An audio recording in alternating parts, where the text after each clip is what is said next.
Assalamualaikum warahmatullahi wabarakatuh. Jadi pada pertemuan hari ini kita akan mempelajari tentang elektrolisis. Nah, sebelumnya kita sudah pernah membahas tentang sel galvani. Jadi elektrolisis ini masih bagian dari elektrokimia. Topik yang akan kita bahas pada pertemuan hari ini itu ada 4. Yang pertama, definisi elektrolisis itu sendiri. Yang kedua, perbedaan sel elektrolisis dan sel volta. Ketiga, rangkaian alat sel elektrolisis. Dan yang terakhir, reaksi-reaksi yang terjadi pada sel elektrolisis. Ya, jadi sel elektrolisis adalah perubahan energi listrik menjadi energi kimia. Jadi kebalikan dari reaksi sel volta ya. Karena di sini reaksinya itu tidak spontan. Nah, umumnya senyawa yang dapat dielektrolisis ini berupa senyawa yang bersifat elektrolit atau dapat menghantarkan arus listrik. Nah, sel elektrolisis ini banyak digunakan dalam pelapisan logam. Berikut ini adalah tabel dari perbedaan sel galvani dan sel elektrolisis. Di sini untuk perubahan yang pertama, untuk sel volta itu kan dari energi kimia berubah menjadi energi listrik, sedangkan untuk sel elektrolisis justru kebalikannya, yaitu energi listrik berubah menjadi energi kimia. Nah, poin yang kedua itu adalah elektroda. Pada sel volta, katodanya itu bermuatan positif, sedangkan anodanya itu bermuatan negatif. Kemarin kita sepakat untuk membuat singkatannya itu KPAN, katoda positif, anoda negatif. Nah, sedangkan pada sel elektrolisis itu kebalikannya. Di katoda itu muatannya negatif, sedangkan di anoda muatannya positif. Pada poin yang ketiga itu adalah proses atau reaksi yang terjadi pada sel volta dan sel elektrolisis. Untuk reaksi yang terjadi, baik di sel volta maupun sel elektrolisis, itu katoda terjadi reaksi reduksi, sedangkan untuk anoda terjadi reaksi oksidasi. Jadi sama ya keduanya. Oke, dilanjut lagi. Nah, bagian yang kedua adalah rangkaian alat pada sel elektrolisis. Di sini adalah bagian-bagian dari sel elektrolisis. Untuk reaksi yang terjadi seperti masih mirip dengan rangkaian sel volta, jadi di sini anoda akan melepaskan elektron atau terjadi reaksi oksidasi. Di sini sebentar biar ditandai dulu. Oke, untuk anoda di sini dia melepas elektron. Nanti elektronnya akan bergerak menuju anoda. Gitu. Menuju katoda di sini katodanya akan mengalami reaksi reduksi karena menangkap elektron. Oke. Jadi kalau misalnya kemarin kan di sel volta itu wadahnya jadi dua ya, ada dua larutan. Kemudian ada elektroda yang digunakan juga berbeda. Nah, untuk di sel elektrolisis ini kita pakainya satu wadah aja. Nah, untuk larutan elektrolitnya ini bisa dipakai CuSO4, ZnSO4, KCl, dan sebagainya. Nanti bisa dicari lagi informasinya. Lalu bagian selanjutnya,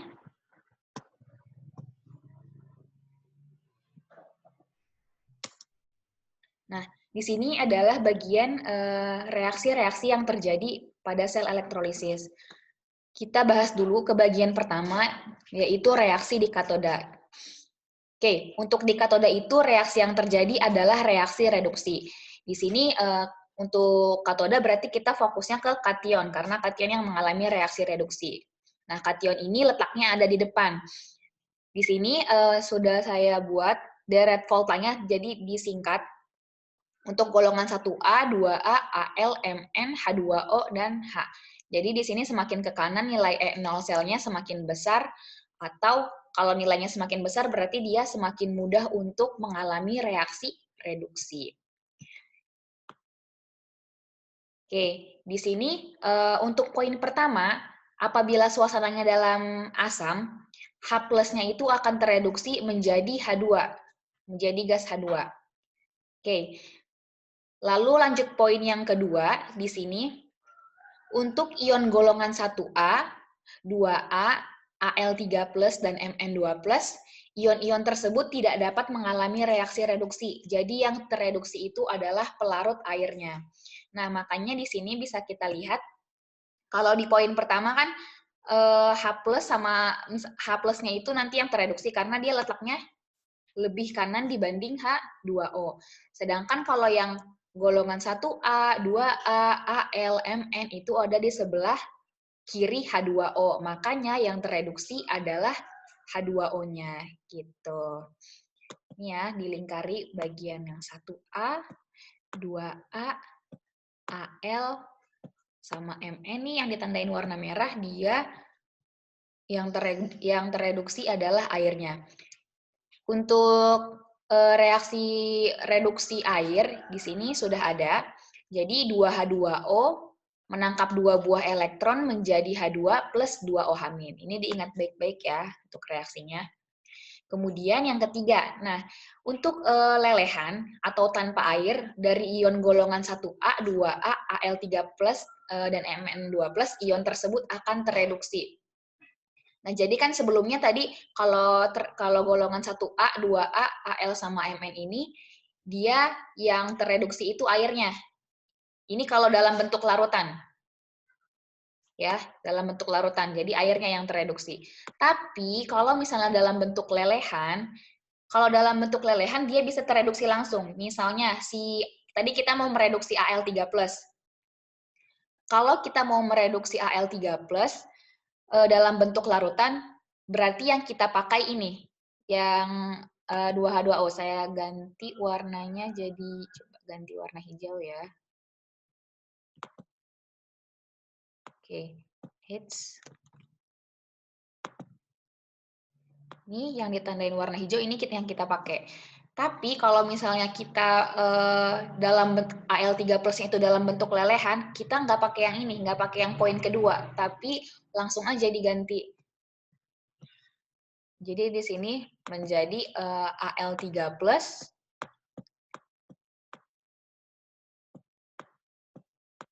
ditambah 3 buah elektron menjadi Al gitu. Ini berlaku untuk logam-logam yang lain ya. Oke. Ini juga selain ada Al, di sini ada Na, ada Cu, ada Cd. Jadi reaksi reduksinya seperti yang sudah kita pelajari kemarin di sel galvani atau sel volta. Oke, kita lanjut lagi ya.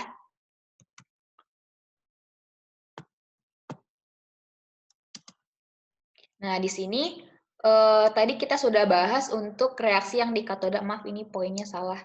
Sekarang kita bahas untuk reaksi di anoda. Nah, untuk di anoda ini ada yang dimaksud, ada yang dipakai elektroda inert sama elektroda tak inert. Untuk elektroda inert, dia itu tidak ikut bereaksi. Oke, kita highlight di sini, dia tidak ikut bereaksi. Contohnya apa untuk yang tidak bereaksi? Itu ada PT, C, dan AU. Jadi kalau misalnya dipakai elektroda 3 ini, platina, karbon itu biasanya disebut juga dengan grafit, atau elektroda emas, itu biasanya dia tidak ikut bereaksi. Jadi nanti kalau misalnya ketemu soal atau reaksi, dia pasti nggak ikut dalam reaksi itu. Jadi misalnya bisa diganti dengan yang lain. Nah, untuk elektroda inert ini, di sini ada 3 poin. Untuk elektroda inert ada ketentuannya. Untuk yang pertama itu untuk senyawa okso, yang kedua anion berupa OH- dan yang ketiga anion selain poin 1 dan 2. Kemudian ini selain elektroda yang inert yang tidak bereaksi, ada juga elektroda yang ikut bereaksi. Nah, untuk elektroda yang ikut bereaksi atau tak inert itu contohnya selain dari PT, karbon, dan emas. Jadi di sini dia selain platina, karbon atau grafit,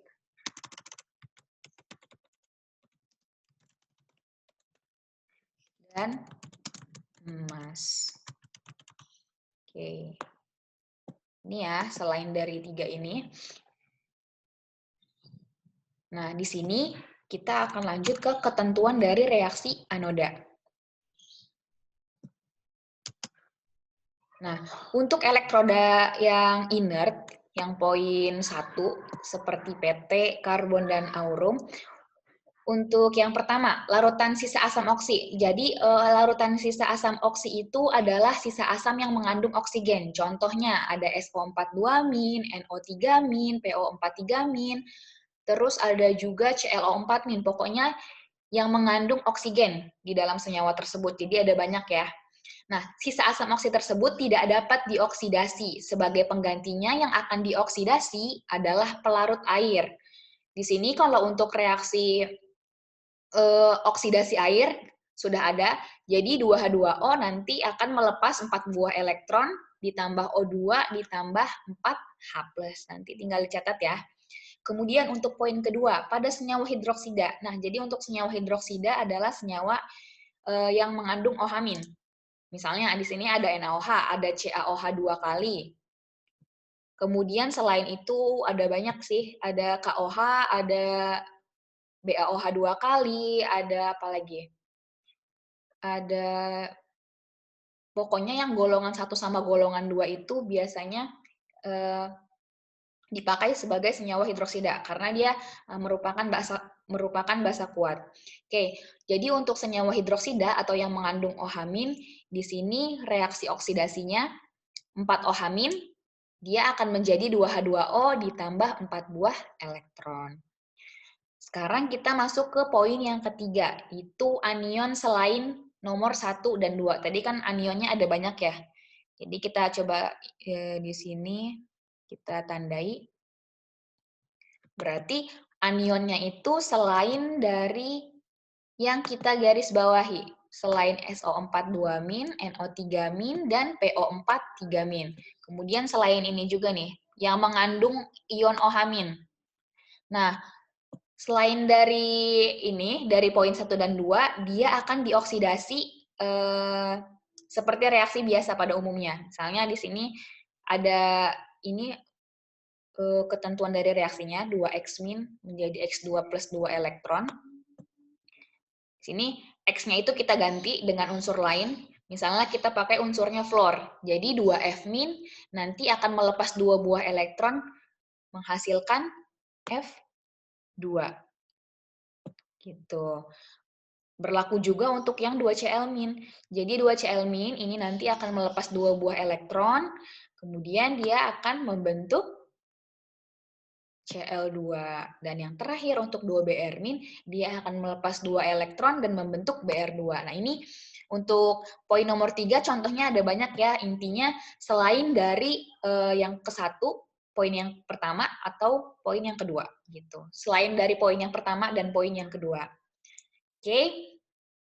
Nah, tadi kita sudah bahas tentang elektroda inert. Sekarang kita bahas mengenai elektroda tak inert atau elektroda selain PT, karbon, dan aurum. Di sini untuk yang dioksidasi adalah anoda itu sendiri. Contohnya, kita di sini punya larutan ZnSO4 dengan anoda Ag. Maka reaksinya adalah Ag-nya langsung dapat melepas 1 buah elektron. Gitu. Oke, lanjut lagi.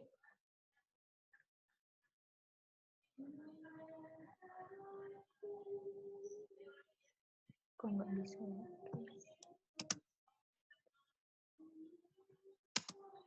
Oke. Nah, sekarang kita akan mencoba menuliskan reaksi elektrolisis. Di sini untuk soal yang pertama adalah elektrolisis larutan NaCl dengan menggunakan elektroda grafit. Nah, di sini grafit itu adalah elektroda apa? Inert atau tak inert? Elektroda inert, jadi dia tidak ikut bereaksi.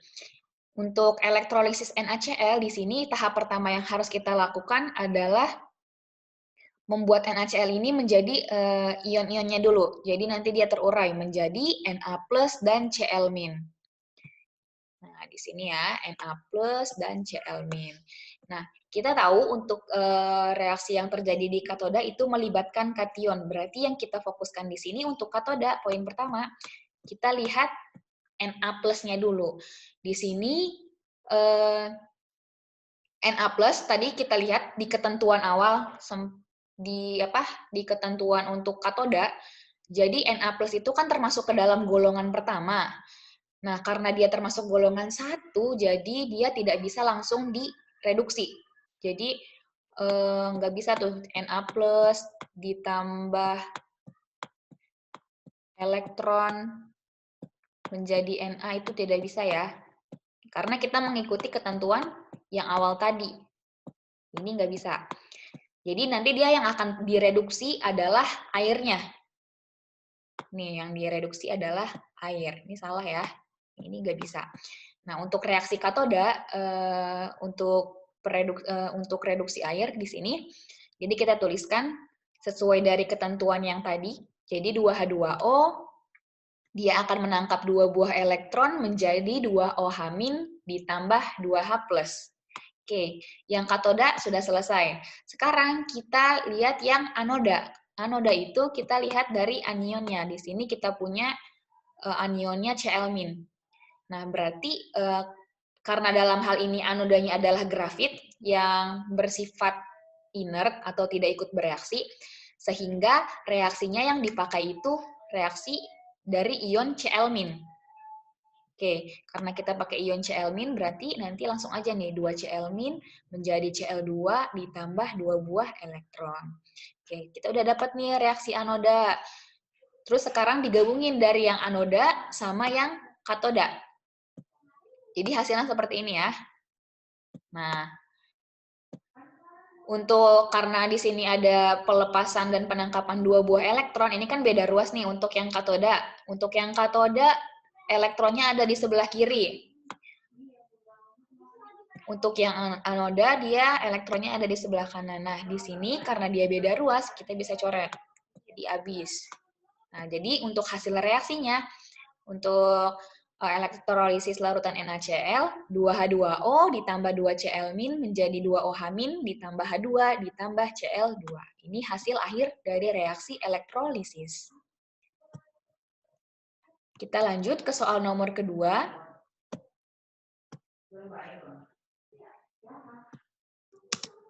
Nah, untuk di sini, maaf ini harusnya nomor 2 ya. Jadi di sini kita punya elektrolisis lelehan MgCl2 dengan elektroda grafit. Nah, masih seperti yang tadi, kita pakai elektrodanya yang inert atau tidak ikut bereaksi. Tapi kalau tadi itu kita pakainya larutan. Sedangkan kalau untuk soal ini yang digunakan adalah lelehan. Oke, sama seperti tadi, MgCl2-nya kita buat reaksi pengionannya dulu. Jadi dia akan membentuk Mg2+ ditambah Cl-.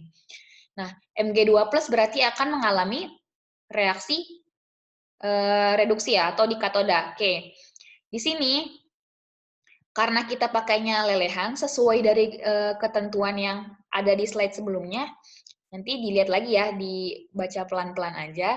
Jadi kalau dia dalam bentuk lelehan, sebenarnya kan kalau Mg itu dia termasuk ke golongan 2.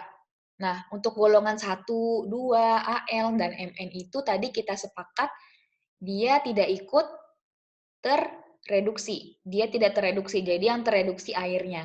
Akan tetapi, karena di sini dalam bentuk lelehan atau leburan, maka di sini dia jadi tidak mengandung air. Nah, makanya Mg-nya bisa direduksi secara langsung. Ini adalah bentuk reaksinya. Jadi Mg2+ akan menangkap 2 buah elektron menjadi Mg. Gitu. Nah, untuk anodanya, sama seperti tadi, kita lihat dari anionnya. Anionnya kita di sini punya Cl-. Nah, karena masih seperti tadi kasusnya, elektroda yang kita gunakan itu grafit atau yang tidak ikut bereaksi. Sehingga anion Cl-nya itu yang akan langsung teroksidasi. Dia jadi akan membentuk gas Cl2 gitu. Nah, dari sini seperti tadi ya, katodanya dan anodanya nanti digabungkan reaksinya menjadi seperti ini. Kemudian untuk elektronnya nanti dia akan kita coret aja nih, kita hilangkan. Oke. Nah, jadi untuk hasil akhir reaksi dari lelehan MgCl2 itu menjadi Mg2 plus ditambah 2Cl min menjadi Mg ditambah Cl2. Ini untuk Mg-nya dia bentuknya endapan atau solid, kemudian yang Cl2-nya dalam bentuk gas.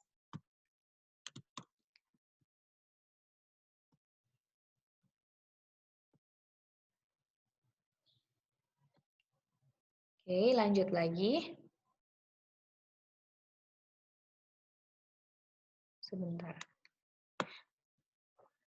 Nah, untuk poin yang ketiga di sini adalah kegunaan elektrolisis dalam industri. Di sini untuk pengaplikasiannya kita akan bahas satu persatu. Untuk poin pertama, itu elektrolisis dimanfaatkan dalam industri untuk produksi zat. Jadi di sini banyak zat yang dibuat melalui elektrolisis. Misalnya ada logam alkali. Logam alkali itu logam golongan 1. Itu contohnya ada litium, natrium, seperti itu. Kemudian ada magnesium, ada aluminium, ada fluorin, klorin, natrium hidroksida, natrium hipoklorit, dan hidrogen peroksida. Jadi ada banyak sekali zat-zat yang dari industri itu memanfaatkan prinsip elektrolisis. Nah, untuk klorin dan natrium hidroksida ini dibuatnya dari elektrolisis larutan natrium klorida. Jadi biasa disebut dengan proses klor alkali. Untuk proses ini jadi harus dijaga supaya Cl2-nya tidak ikut bereaksi sama NaOH. Nah, jadi kalau misalnya untuk proses klor alkali ini, ruang katoda dan ruang anodanya itu perlu dipisahkan. Jadi dia ada perlakuan khusus. Oke, jadi untuk reaksi NaCl itu masih sama seperti tadi ya. Kita sudah mencoba menuliskan reaksi elektrolisis. NaCl-nya nanti kita buat dulu dalam bentuk ion, menjadi Na plus ditambah Cl min. Kemudian nanti akan menjadi Na-nya nih, karena Na-nya dalam bentuk larutan, sesuai ketentuan tadi, berarti yang tereduksi adalah airnya. Berarti 2H2O ditambah 2 elektron menjadi 2OH min ditambah H2. Kemudian anodanya dia akan teroksidasi, kan membentuk gas Cl2 di sini. Jadi 2Cl min menjadi gas Cl2 ditambah 2 buah elektron. Sehingga hasil akhirnya seperti berikut ini. Nih, sama persis ya seperti yang tadi. Jadi 2H2O ditambah 2Cl min menjadi 2OH min ditambah H2 ditambah Cl2. Nah, untuk reaksi lengkapnya, tadi kan Na-nya itu nggak di ini ya, nggak dipakai. Nah, untuk reaksi lengkapnya, jadi si Na-nya nanti kita munculin di belakang di sini. Ini jadi 2H2O ditambah 2 NaCl menjadi 2 NaOH plus H2 ditambah Cl2. Ini untuk produksi zat. Nah, sekarang dihapus lagi nih. Kita masuk ke poin yang kedua. Ini ada pemurnian logam. Di sini untuk pemurnian logam, lihat di gambar ini. Jadi untuk membuat kabel listrik, itu diperlukan tembaga murni yang bebas dari pengotor. Karena pengotor itu akan mengurangi konduktivitas tembaga. Akibatnya akan timbul banyak, jadi kabelnya itu akan panas dan akan membahayakan penggunanya. Ini tipe, maaf ya. Nah, jadi di sini kita lihat gambarnya. Di sini yang sebelah kiri itu adalah tembaga tidak murni. Biasanya untuk pengotornya itu ada banyak sih, ada Fe, ada Zn dan segala macam. Nah, nanti pengotornya itu akan mengendap di bawah sini. Ini kita lihat untuk mekanismenya. Ini kan makin lama untuk yang di sebelah kiri itu akan terkikis. Kemudian untuk yang tembaga murni dia akan mengalir. Dia di sini akan mengalir ke elektroda yang sebelah kanan. Nah, di sini untuk reaksinya, jadi CuSO4, kita uraikan dulu menjadi bentuk ion, menjadi Cu2 plus ditambah SO4 2-. Nah, untuk Cu2 plus itu bisa langsung direduksi aja. Jadi Cu2 plus ditambah 2 elektron menjadi Cu. Kemudian untuk di anoda, kita lihat gambar tadi. Nah, di sini, untuk yang anodanya, nanti akan melepaskan 2 buah elektron, jadi akan membentuk Cu2+. Makanya di sini dia akan terkikis. Gitu. Dia aliran elektron itu kita harus selalu ingat, jadi dia dari anoda menuju ke katoda. Nah, di sini tadi untuk pengotor dari Dari tembaga itu biasanya ada perak, ada emas, ada platina, zinc, dan juga besi. Di sini untuk perak, platina, dan emas itu memiliki potensial lebih positif daripada tembaga. Nah, untuk di industri itu jadi bisa diatur tegangan selama elektrolisis sehingga ketiga logam tersebut tidak akan larut. Ketiga logam tersebut akan terdapat pada lumpur anoda. Nih lumpur anoda itu yang ada di bawahnya sini nih. Kita lihat di bawah sini, di pojok kiri. Nah, dia berarti yang jadi lumpur anoda itu di sini adalah si perak, platina, dan emas. Kemudian untuk besi dan zinc itu memiliki potensial lebih negatif dibanding tembaga. Dia akan ikut larut. Nah, sebenarnya kan kalau misalnya dia ikut larut, dia jadi akan mengganggu ya. Jadinya nggak benar-benar murni. Tapi ternyata untuk si ion besi dan zinc ini, dia sukar diendapkan. Jadi dia tidak ikut mengendap di katoda. Gitu. Nah, ini untuk cara yang terakhir adalah penyepuhan. Untuk penyepuhan ini atau electroplating, dimaksudkan untuk melindungi logam dari korosi atau memperbaiki penampilan. Kemarin kita udah bahas ya tentang korosi. Nah, jadi kalau misalnya barang-barang terkorosi itu kan kena karat atau korosi, nanti lama-kelamaan akan rusak ya, jadi rapuh, jadi nggak sekuat dulu. Nah, makanya di sini digunakan electroplating atau penyepuhan untuk melindungi logam-logam tersebut. Nah, pada penyepuhan ini, logam yang akan disepuh dijadikan katoda, sedangkan logam penyepuhnya itu sebagai anoda. Jadi nanti ada elektroda yang dicelupkan dalam larutan garam. Contohnya itu biasanya sendok atau garpu yang terbuat dari besi dan perak. Nah, ini ada contoh gambarnya. Jadi si sendoknya ini sebagai katoda, sedangkan si perak murni sebagai anoda. Di sini larutan elektrolit atau larutan yang dapat menghantarkan arus listrik yang digunakan adalah perak nitrat. Nah, pada katoda akan terjadi pengendapan perak, sedangkan pada anoda peraknya itu akan terus-menerus larut. Nih, di sini pada katoda.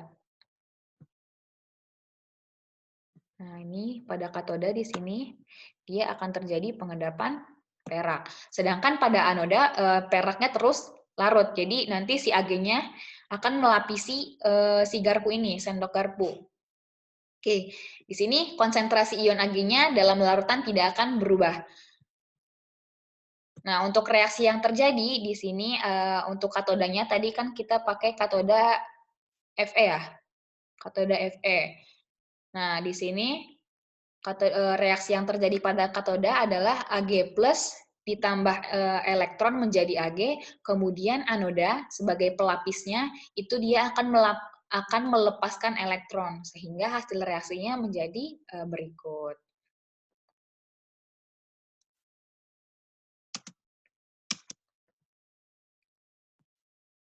Oke.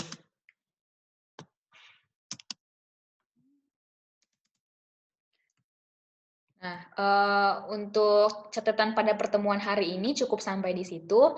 Ini ada tugas yang harus dikerjakan mengenai reaksi-reaksi yang terjadi pada sel elektrolisis. Nanti silahkan dilengkapi di buku catatan, ditulis yang rapi, kemudian jangan lupa untuk tugasnya jangan sampai lewat dari deadline. Oke, sekian untuk pertemuan pada hari ini. Kurang lebihnya mohon maaf. Saya akhiri. Wassalamualaikum warahmatullahi wabarakatuh.